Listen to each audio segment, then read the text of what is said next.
بسم اللہ الرحمن الرحیم۔ جنات کی بارات۔ آسمان صاف تھا اور رات کی تاریکی 400 چھائی تھی۔ رات کے تقریباً 2 بج رہے تھے۔ وہ گھر کی دوسری منزل پر بنے ایک کمرے میں بیٹھی پڑھ رہی تھی اور باقی گھر والے کمرے سے باہر بنے چھوٹے سے صحن میں چارپائی بچھائے سو رہے تھے۔ دراصل صبح اس کا فزکس کا ایگزام تھا اور وہ اس کے فارمولاز وغیرہ یاد کرنے میں مصروف تھی۔ ہر طرف گہری خاموشی تھی اور گھڑی کی ٹک ٹک کی آواز بھی صاف سنائی دیتی تھی۔ ایسے میں اچانک اس نے ڈھول کی آواز سنی، جیسے بہت سے ڈھول بج رہے ہوں اور وہ بھی زور زور سے۔ وہ حیران ہوئی کہ ابھی تو 400 خاموشی چھائی تھی اور ابھی ایک سیکنڈ میں اس قدر شور، اور وہ شور بھی گلی سے آ رہا تھا، جیسے کوئی ٹھیک ان کے دروازے کے سامنے ڈھول بجا رہا ہو۔ اس کے دل میں باہر گلی میں جھانک کر دیکھنے کا شوق پیدا ہوا۔ دل ہی دل میں وہ خوف زدہ بھی تھی، لیکن اس نے ہمت کر کے ٹیرس کا دروازہ کھولا اور آہستہ سے ٹیرس کی طرف بڑھی۔ نیچے گلی کا منظر دیکھ کر اس کے ہوش ہی اڑ گئے۔ اسے یہ بھی ہوش نہ رہا کہ وہ جلدی سے اندر کی طرف بھاگ جائے۔ وہ چپ چاپ پلکیں جھپکائے ہوش و حواس سے بیگانہ نیچے دیکھتی رہی۔ نیچے بارات کا سا سامان تھا اور اس کے گھر کے سامنے والا حصہ روشنیوں سے بھرا پڑا تھا، حالانکہ ان کے گھر کے باہر کوئی بلب یا روشنی کا دوسرا انتظام بھی نہیں تھا۔ پوری گلی اندھیرے میں ڈوبی ہوئی تھی اور اس کے گھر کے سامنے والا حصہ خوب روشن تھا۔ وہ کیا دیکھتی ہے کہ چڑیلیں، پچھل پیری، پریاں اور جین خوب بن ٹھن کر بارات کے پیچھے پیچھے چلے آ رہے تھے، اور آگے ایک خوبصورت سنہری بگی میں کوئی خونخوار جن بن ٹھن کر پردہ تانے بیٹھا تھا۔ اچانک ایک چڑیل کی نظر اوپر ٹیرس پر کھڑی لڑکی پر پڑی۔ اس نے اپنے لمبے پیلے دانتوں کی نمائش کرنے کے انداز سے اسے دیکھا اور عجیب بے ڈھنگا قہقہ لگا کر ہنسنے لگی، اور ہاتھ میں پکڑی بڑی سی تھالی سے ایک پوٹلی اٹھائی اور اس چڑیل نے وہیں کھڑے کھڑے اپنا بازو لمبا کرتے ہوئے اس لڑکی کے ہاتھ میں وہ پوٹلی تھما دی۔ اب اس چڑیل کا ہاتھ واپس چھوٹا ہو کر پہلے والی سائز میں پہنچ چکا تھا۔ وہ دم سادے خاموش کھڑی یہ منظر دیکھ رہی تھی۔ اس کے ہاتھ نے گرماہٹ کو محسوس کیا۔ اس نے اپنے ہاتھ دیکھا تو وہاں وہی پوٹلی تھی۔ وہ پوٹلی نیم گرم تھی۔ اب بارات آگے کی طرف چلتی ہوئی دھیرے دھیرے اوپر آسمان کی طرف اڑنے لگی۔ وہ چڑیل جس نے پوٹلی تھمائی وہ بھی آگے بگی کی طرف اڑ گئی۔ تقریباً پوری بارات ہی آسمان کی طرف پرواز کر گئی۔ آخر میں کچھ چڑیلیں اور پچھل پیریاں تھیں، وہ بھی کچھ دیر میں اڑنے ہی والی تھی، جب ایک نہایت ہی خونخوار پچھل پیری کی نظر ٹیرس پر گئی اور اس نے قہقہ لگایا اور عجیب انداز سے اس لڑکی کو اشارہ کیا۔ وہ لڑکی اندر تک سہم گئی، اس کی ریڑھ کی ہڈی میں سرد لہر دوڑ گئی۔ اس پچھل پیری کی آنکھیں اس قدر وحشت زدہ اور خوفناک تھی کہ وہ لرز کر رہ گئی اور گرتے ہی بے ہوش ہو گئی۔ آخری منظر جو بے ہوش ہونے سے پہلے اس نے دیکھا وہ یہ تھا کہ اڑتا ہوا ایک گول کالے رنگ کا دھواں نما حیولہ سے گھر میں داخل ہوا۔ صبح اس کی امی سے اٹھانے کی غرض سے آئیں تو دیکھا ان کی اکلوتی بیٹی کشف ٹیرس پر بے ہوش پڑی تھی۔ امی گھبرا کر آگے بڑھی، اسے اٹھایا، پانی کی چھینٹیں اس کے منہ پر پھینکے تو وہ کھانستی ہوئی اٹھ کھڑی ہوئی۔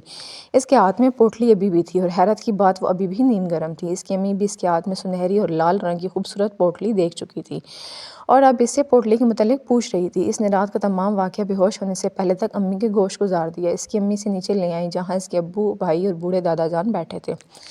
اس نے تمام واقعہ اپنے گھر والوں کو بتایا۔ اس کے دادا نے پوٹلی کو کھولا تو اندر سے گرم گرم خوشنما سفید رنگ کی ڈلیاں نکلیں۔ ان ڈلیوں میں سے بہت ہی زبردست خوشبو آ رہی تھی۔ دادا کے کہنے پر سب نے ایک ایک ڈلی منہ میں ڈال لی۔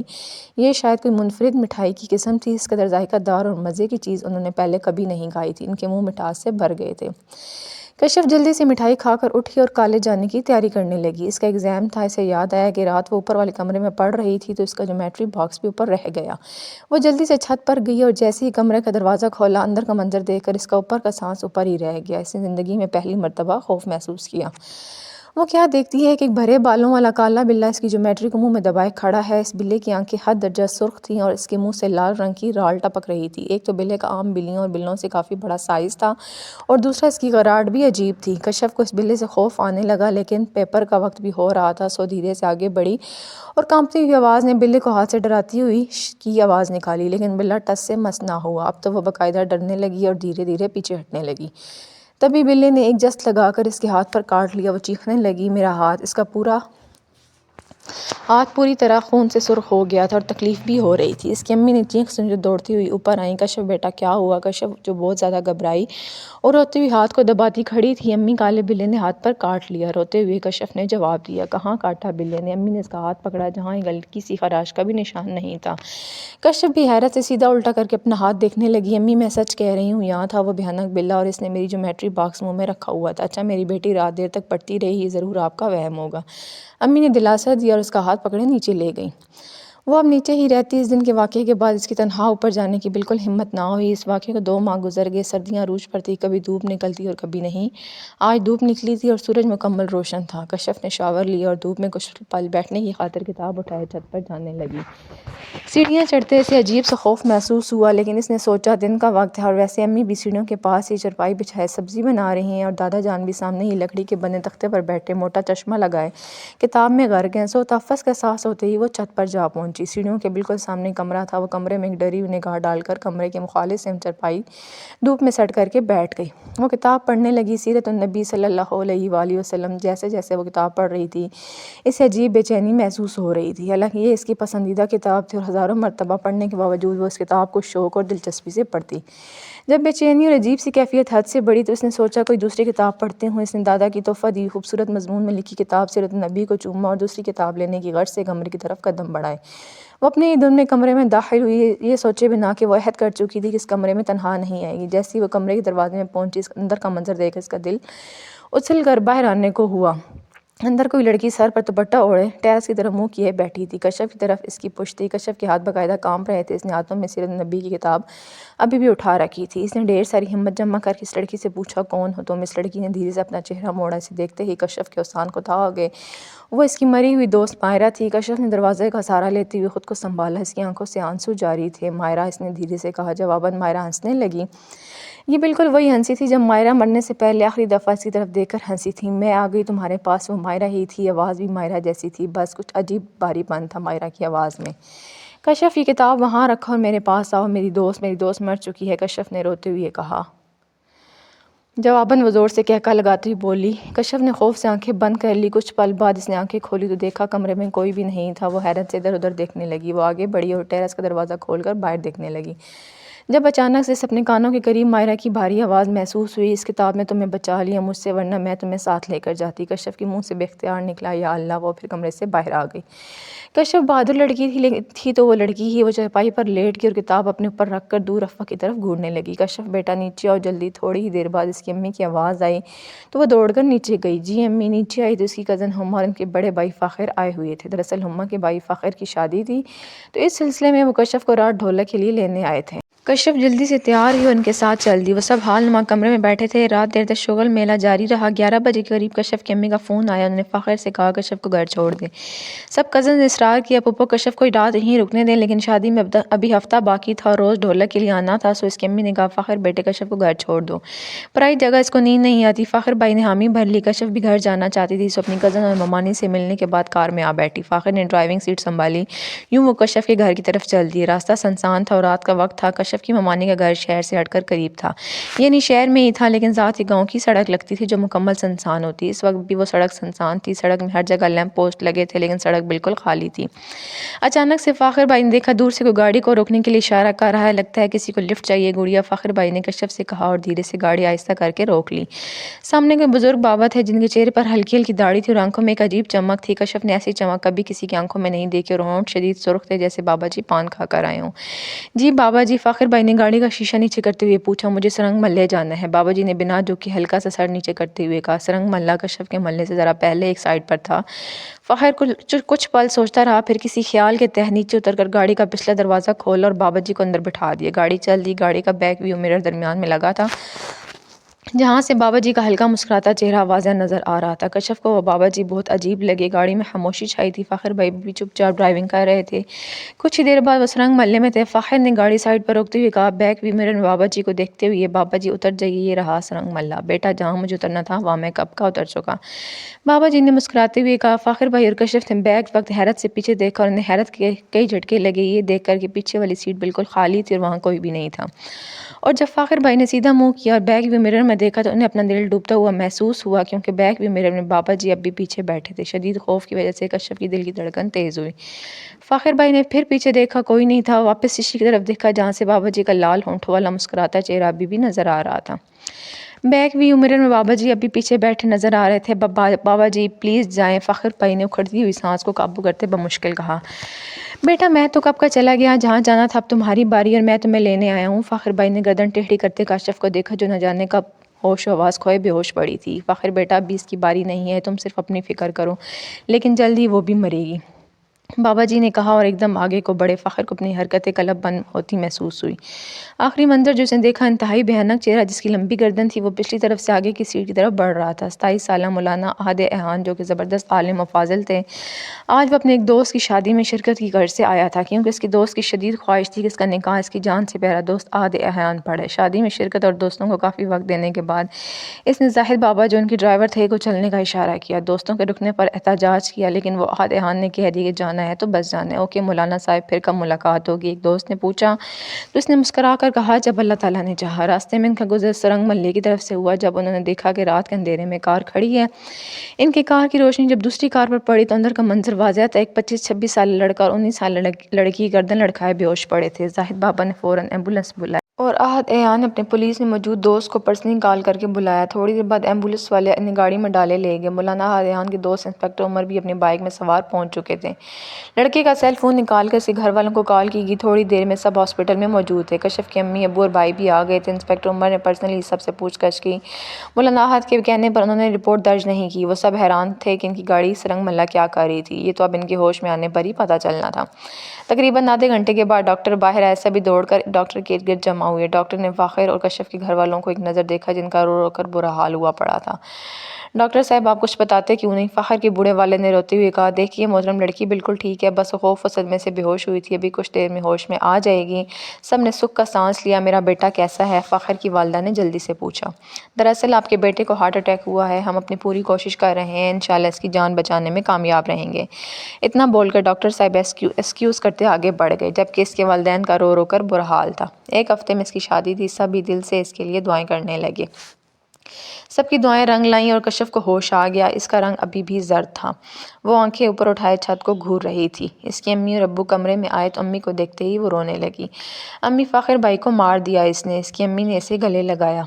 میری بچی، فاخر بھائی ٹھیک ہو جائیں گے، فکر نہیں کرو۔ نہیں امی، وہ کہہ رہا تھا کہ وہ فاخر بھائی کو لینے آیا ہے اور لے کر جائے گا اور پھر میری باری آئے گی۔ اتنا بول کر وہ پھر رو دی۔ کون بیٹا؟ کس نے کہا تم سے یہ سب؟ ایک بابا جی نے، کشف نے جواب دیا۔ بابا جی؟ کون سے بابا جی؟ ابو، انہوں نے فاخر بھائی سے کہا کہ مجھے سرنگ محلے چھوڑ دیں، اور ابو جب ہم سرنگ محلے پہنچے تو بابا جی سے کہا کہ اتر جائیں۔ کشف اتنا بول کر رونے لگی۔ ابو جی بابا جی نہیں تھے، لیکن ابو وہ وہیں پر تھے۔ اس کے ابو ناسمجھی اور پریشانی سے اسے دیکھے گئے۔ انکل آپ کی بیٹی نے کچھ بتایا؟ انسپکٹر عمر اور مولانا احد احان نے آگے بڑھ کر پوچھا تو کشف کے ابو نے سب کچھ بتایا جو کشف نے بتایا۔ مولانا احد احان ان کی باتیں سن کر چونکے، جبکہ انسپکٹر عمر بھی سوالی نظروں سے احد احان کی جانب دیکھنے لگے۔ مولانا صاحب خیر تو ہے؟ انسپکٹر عمر نے کہا یار کچھ عجیب ہے اس سب میں پورا واقعہ سننا چاہتا ہوں اس لڑکی کے منہ سے، آخر پتہ تو چلے حقیقت کیا ہے۔ احد احان نے کہا اور کشف کے گھر والوں کی طرف بڑھے۔ کشف کی حالت اب پہلے سے بہتر ہو چکی تھی، سو تھوڑی دیر میں کشف اپنے ابو امی کی موجودگی میں احد احان کو سارا قصہ سنا رہی تھی۔ کشف، کیا اس سے پہلے بھی کوئی عجیب واقعہ رونما ہوا ہے آپ کی زندگی میں، یا کچھ انہونی جو آپ نے محسوس کی ہو؟ مولانا احد احان نے ویسی اس کی ذہنی کیفیت سنبھالنے کے لیے پوچھ لیا، لیکن کشف کی ہاں میں زور سے سر ہلانے پر سب حیرت سے اسے دیکھنے لگے۔ یہ سب اس رات سے شروع ہوا جب میرا ایگزام تھا اور میں پڑھ رہی تھی کہ اچانک رات کے 2 بجے گلی سے آتی ڈھولک کی آواز سنی، اور یوں کشف نے مٹھائی کے قصے سے مائرہ کی موت، کالا بلّا اور کشف کی مری ہوئی سہیلی کا آنا اور پھر وہ بابا جی، سب کچھ مولانا احد احان کے گوشت گزار دیا۔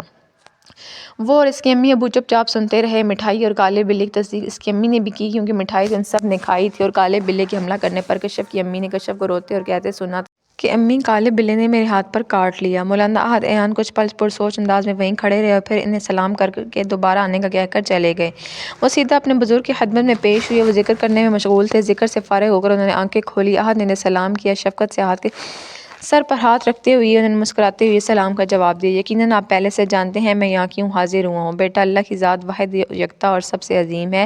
کچھ پل بابا جی خاموش رہے، پھر گویا ہوئے، بیٹے ایک شریر جننی اس لڑکی کے سر پر منڈلا رہی ہے۔ آپ کو پتہ ہے میرے بیٹے، جس طرح کچھ انسان شریر ہوتے حسد، بغض اور کینہ رکھتے ہیں، دوسروں کو بلا وجہ نقصان پہنچاتے ہیں، ایسی ہی کچھ قسمیں جنات میں بھی پائی جاتی ہیں۔ انسان کو روتا چیختا چلاتا دیکھنا ان کی من پسند موسیقی ہوتی ہے، اور اس رات بھی ایک شریر جننی ہی اس لڑکی کے گھر میں داخل ہوئی۔ میرے بیٹے میری بات دھیان سے سنو، اس لڑکی کے گھر والوں سے مٹھائی کی پوٹلی دریافت کرو۔ اگر یہ ابھی بھی ان کے پاس ہے تو یہ ہمارے لیے خوش آئند بات ہے اور ہمارا کام آسان ہوگا انشاءاللہ۔ انشاءاللہ۔ مولانا احد نے بھی نظریں بدستور جھکائے دھیرے سے کہا، دیر مت کرو میرے بچے، اور ہاں اس بیٹے کی جان بخشی نہیں ہوئی، بے شک موت کا وقت مقرر ہے لیکن کوشش کرنا ہمارا فرض ہے۔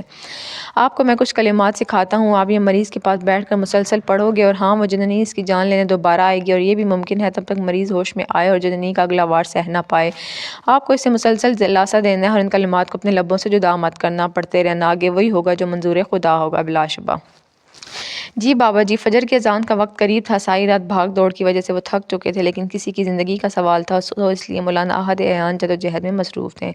اللہ اکبر اللہ اکبر پر جب وہ گاڑی پارک کر کے اسپتال میں داخل ہوئے تو فجر کی اذان ان کے کانوں میں پڑی۔ وہ سیدھا اندر کشف کے والد سے ملے، انہیں دلاسا دے کر وہ کشف کے ابو سے پوٹلی کے متعلق پوچھنے لگے۔ کشف کے ابو نے اس کی امی سے پوچھا تو انہوں نے کہا کہ وہ اس قدر خوبصورت ملائم کپڑے سے بنی پوٹلی تھی ان کا پھینکنے کا دل ہی نہیں کیا، اور وہ اب بھی گھر میں موجود ہے۔ چونکہ کشف بہتر تھی اور ویسے بھی اسپتال والوں نے اسے ڈسچارج کر دیا تھا، تو کشف امی اور بھائی کے ساتھ گھر آ گئی اور اس کے ابو فاخر کے گھر والوں کے ساتھ اسپتال ہی رک گئے۔ احد ایان بھی فجر کی نماز ادا کرنے چل دیے۔ کشف کے بھائی کو ہدایت کی کہ وہ انہیں گھر چھوڑ کر پوٹلی لیے فوراً اسپتال آ جائے۔ یہ کہہ کر وہ آگے بڑھے، اچانک کوئی اہم بات ذہن میں آتے ہی وہ پلٹے اور اس کے بھائی کو پکارا، سنو کشف سے کہنا تنہا اوپر مت جائے، نماز سے فارغ ہو کر آئے تو اتنے میں کشف کا بھائی بھی پوٹلی اٹھائے وہاں موجود تھا۔ وہ سوچ ہی رہا تھا کہ پہلے بابا جی ابو دجانہ عثمانی کو یہ پوٹلی تھما دیں، پھر وہ فاخر کے پاس بیٹھ کر کلمات پڑھے گا، لیکن کیا دیکھتا ہے وہ لاٹھی ٹیکتے اپنی ازلی مسکراہٹ کے ساتھ دھیرے دھیرے چلے آ رہے ہیں۔ وہ انہیں دیکھ کر بے اختیار مسکرایا اور آگے بڑھ کر ان کا ہاتھ تھام لیا، میرے بیٹے آپ وہی کرو جو میں نے بتایا آپ کو، اور یہ پوٹلی مجھے دو، بلکہ رکو مجھے پہلے مریض کے کمرے میں لے چلو۔ جی حضرت، احد ایان نے کہا اور ان کا ہاتھ تھامے فاخر کے کمرے میں چل دیا۔ فاخر بے سدھ لیٹا تھا۔ بابا جی نے فاخر کے والد کو کہا، میرے بیٹے سے گھر لے جاؤ، ڈاکٹری کا جو علاج ہونا تھا ہو گیا، باقی جو ہمارا کام ہے وہ ہم کریں گے۔ بابا جی نے کہا۔ فاخر کے والد صاحب کے حکم پر وہ اپنی ذمہ داری پر سرٹیفکیٹ بنائے فاخر کو گھر لے آئے۔ ایک کمرے میں فاخر کو بیڈ پر لٹایا اور بابا جی نے بیڈ کے سامنے ہی آگ کا انتظام کروایا اور احد ایان کو دروازے کے قریب فرش پر بیٹھنے کا اشارہ کیا۔ دروازہ بالکل بند تھا، کمرے میں صرف 3 لوگ تھے۔ بابا جی کچھ پڑھتے جاتے اور پوٹلی پر پھونک مارتے جاتے۔ آخر کمرے کی ایک کھڑکی جو بیرونی طرف تھی، اس میں روشنی پیدا ہوئی، اس قدر روشنی کہ احد ایان کو اپنی آنکھوں کو بازو سے ڈھانپنا پڑا۔ تھوڑی دیر میں روشنی غائب ہو گئی، ہر طرف خاموشی تھی، اور پھر اچانک احد ایان کی نظریں پھٹی کی پھٹی رہ گئیں۔ سامنے ایک جن جس نے نہایت ہی خوبصورت لباس زیب تن کیا تھا، آنکھوں میں سرخی دوڑ رہی تھی، ماتھے میں کوئی چمکتی تاج نما چیز لگا رہی تھی، ادب سے سلام کیا، سامنے بیٹھ کر اپنی عجیب و غریب بھاری آواز سے بولا، محترم ابو دجانہ عثمانی صاحب، ایک بار پھر آپ سے ملنے کا شرف حاصل ہوا الحمدللہ، لیکن جس طرح آپ نے غصہ کا اظہار کرتے ہوئے وجلت میں مجھے بلایا ہے، انشاءاللہ خیر ہوگی۔ کیا یہ تمہاری سلطنت کے کسی جن زادے کی شادی کی پوٹلی ہے؟ بابا جی نے پوٹلی اس کے سامنے کرتے ہوئے کہا، جی میرے محترم ایسا ہی ہے۔ یہ پوٹلی انسانی دنیا میں کیسے اور کیوں کر ہے میں اس بارے میں نہیں جانتا۔ اس جن نے نظریں جھکائے ادب سے کہا، تم سب جانتے ہو۔ بابا جی نے گرج کر کہا، دراصل اگر آپ مجھے اپنے غضب کا شکار نہ کریں اور نرمی کا معاملہ فرمائیں تو میں آپ کی ہر ممکن مدد کرنے کے لیے تیار ہوں۔ اس عالیشان لباس پہنے جن نے ڈرتے ہوئے کہا، اس کی نظریں بدستور نیچے کو جھکی تھیں۔ ٹھیک ہے، اس پچھل پیری جنی کو روکو، اس سے اپنی دنیا کے مطابق شاہ جنات سے سزا دلواؤ، کیونکہ اس نے انسانی دنیا میں داخل ہو کر اللہ کے بنائے قانون کو توڑا ہے۔ اس جن نے بے چینی کا اظہار کیا، کیا تمہیں کچھ کہنا ہے؟ بابا جی اب کی بار پہلے بھی زیادہ گرج کر بولے، میرے محترم اس جنی کے سرپرست انتہائی طاقتور جنات ہیں، بے شک اللہ ہر چیز پر قادر اور قدرت رکھتا ہے، کیا نہیں جانتے تم یہ؟ ابھی وہ باتیں کر ہی رہے تھے جب آن کی آن انتہائی تیز آنکھوں کو چندیا کر دینے والی روشنی 400 پھیلی۔ اب کی بار اس قدر روشنی تھی کہ وہ جن تو جن خود بابا جی بھی چونک کر ادھر ادھر دیکھنے لگے۔ کئی پل روشنی میں رہے، یہاں تک کہ احد ایان کو لگا وہ اپنی بینائی کھو دے گا، اور جب انہیں محسوس ہوا کہ اب روشنی نہیں ہے تو انہوں نے دھیرے سے اپنی آنکھیں کھولی۔ کیا دیکھتے ہیں کہ ایک خوبصورت سرسبز باغ ہے اور بہت سارے جنات سر جھکائے نظریں کیے نیچے کیے بیٹھے ہیں۔ دھیمی دھیمی خوشبو فضا میں 400 پھیلی اور سامنے ہی پھولوں سے بنا تخت ہے جہاں قوم جن کا شہنشاہ بیٹھا ہے۔ بابا جی کو دیکھتے ہی بادشاہ جن کھڑا ہوا اور انہیں سلام کیا، میرے محترم ہم تمام واقعے سے آگاہ ہیں، ریشمی چڑیل نے جننی کے خلاف مقدمہ درج کروایا ہے جو انسانی دنیا کے لوگوں کو تنگ کرتی ہے۔ دراصل ریشمی چڑیل وہی ہیں جنہوں نے اس آدمزاد لڑکی کو مٹھائی کی پوٹلی دی۔ تھوڑی دیر میں فضا سے بلند ہوتا ہوا دھواں نیچے کو آیا اور جب دھند چھٹی تو ایک انتہائی کریحا چہرے کی جننی جس کے ہاتھ آگ کے شعلوں سے بندھے تھے زمین پر پڑی تھی۔ اس کے آنے کی دیر تھی کہ اس کے سرپرست جن بھی آ پہنچے اور آتے ہی مقابلہ کرنے لگے۔ بادشاہ جن کے وزیر سے کچھ دیر جادوئی مقابلہ جاری رہا اور جلد ہی وہ جل کر خاکستر ہو گئے۔ وہ جننی چلائی لیکن اس کے مقدمے کا فیصلہ باقی تھا۔ بادشاہ جن نے محترم بابا سے معافی مانگی اور عہد کیا کہ آئندہ اس معاملے میں کوئی کوتاہی نہیں کریں گے۔ کچھ ہی پل بعد خوابوں کی دنیا دھیرے دھیرے غائب ہونے لگی۔ اب وہ واپس آ چکے تھے، وہ وزیر جن بھی غائب تھا۔ آنکھیں ملتے احد ایان نے منظر حال دیکھا، بابا جی مسکرا رہے ہیں اور فاخر کی طرف دیکھ رہے ہیں جو حیرت سے 2 اجنبی لوگوں کو اپنے کمرے میں موجود دیکھ رہا تھا۔ بابا جی نے کمرے کا دروازہ کھولنے کا اشارہ کیا۔ آدھے ایان نے آگے بڑھ کر دروازہ کھولا۔ باہر سب لوگ موجود تھے۔ کشف بھی اپنی امی ابو بھائی کے ساتھ موجود تھی۔ ظہر کی اذان کا وقت ہونے والا تھا۔ بابا جی نے آگے بڑھ کر اس کے سر پہ ہاتھ رکھا اور اسے دعائیں دینے لگے۔ سبھی لوگ کمرے میں داخل ہو چکے تھے۔ سب کے چہرے خوشی سے سرشار تھے۔ آدھے ایان ابھی بھی جادوئی کیفیت میں تھے۔ سب لوگوں کے کمرے میں داخل ہوتے ہی آدھے ایان الٹے قدموں کمرے سے باہر نکلے۔